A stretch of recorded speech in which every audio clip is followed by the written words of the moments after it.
बिस्मिल्लाहिर्रहमानिर्रहीम। लो जी, वीडियो का अनुमान है अन्नियां दी मीटिंग। और एक दिन रल के अन्ने बैठे लगे करन सलाई।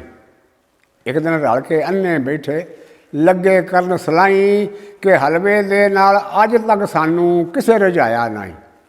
हलवे दे नाल अज तक सानू किसे रजाया नहीं।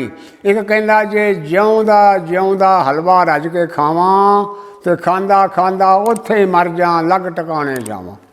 खांदा खांदा उत्थे ही मर जा लग टकाने जावां। ते दूजा कहंदा हलवा खाद्या मौत जिन्हां नूं आवे। दूजा कहंदा हलवा खाद्या मौत जिन्हां नूं आवे।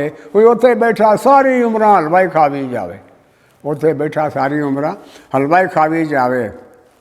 तीजा रो के आखन लगा हाल मेरा रब्बा 5 महीने हो गए पूरे कितों कड़ा नहीं लब्भा।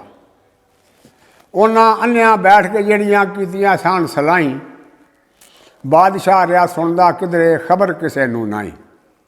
बादशाह क्या वजीरां ताईं खुरली एक बनवाओ, वो सारे दी सारी तुसी हलवे नाल भरवाओ। वो सारे दी सारी तुसी हलवे वांग नाल भरवाओ। डंगरां वांगू अन्ने छड्डो उस खुरली दे उत्ते। डंगरां वांगू अन्ने छड्डो उस खुरली दे उत्ते। खा खा के ते मर गए उत्थे कुछ ते ढिड बगुत्ते। खा खा के ते मर गए उत्थे कुछ ते ढिड बगुत्ते।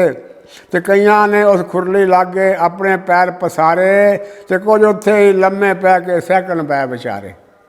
कुछ उत्थे ही लम्मे पै के सैकन पै बेचारे। बादशाह कहा सैकदियां नूं हस्पताल पहुँचाओ। हुक्म दो जा डॉक्टरां नूं साल्ट घोल पिलाओ।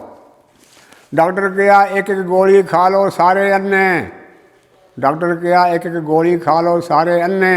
अन्ने आखन डॉक्टर ताई दिल ना साडा मन्ने। अन्ने आखन डॉक्टर ताई साडा दिल ना मन्ने। वो ढिड विच कोई गुंजाइश होंदी गोली खावन वाली ते धक्के दे के क्यों ना पांदे होर हलवे दी थाली। धक्के दे के क्यों ना पांदे होर हलवे दी थाली। अस्सलामु अलैकुम वरहमतुल्लाहि वबरकातुहू।